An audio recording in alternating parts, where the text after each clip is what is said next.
Adolf Harnack, Protestant Gnostic. Protestantism rejected the established orthodoxy and magisterial authority of the Catholic Church during the Reformation.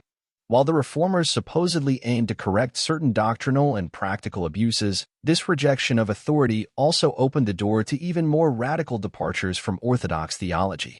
Without a strong concept of doctrinal authority, Protestantism has proven unable to prevent the rise of heretical sects under its broad umbrella.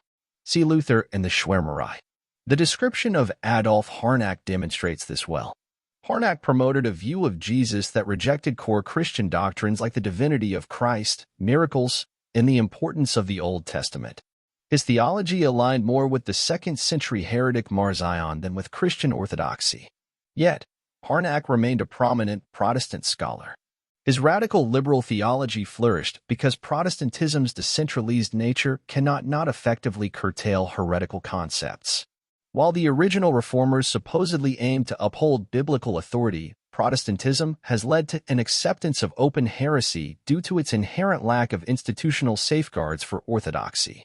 Its insistence on private judgment over common doctrinal standards has resulted in a wide, diverse, and contradictory theologies, rather than a narrow gate of authoritative Christian belief.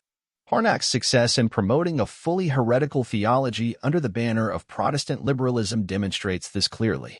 His concepts stood below the level of Christianity, rejecting its most essential doctrines. Yet Protestantism's intrinsic lack of centralized doctrinal authority and its emphasis on personal interpretation enabled his heresy, illustrating how Protestantism ultimately lacks a strong basis for orthodoxy. In conclusion, while Protestantism began with calls for doctrinal reform, its foundational principles have led to a state of radical theological pluralism where even the rankest heresy can find a home. Harnack and his revival of Marcionite leanings represent a prime example of how Protestantism's supposedly noble aims for doctrinal purity have given way to an unburdening of Christianity of its early church history and from its core truths. Matthew 7 verses 13 to 14. Jesus says, "Enter through the narrow gate. For wide is the gate and broad is the road that leads to destruction, and many enter through it. But small is the gate and narrow the road that leads to life, and only a few find it." If you like this content, follow and support Lloyd de Jong on Ko-fi. Links below.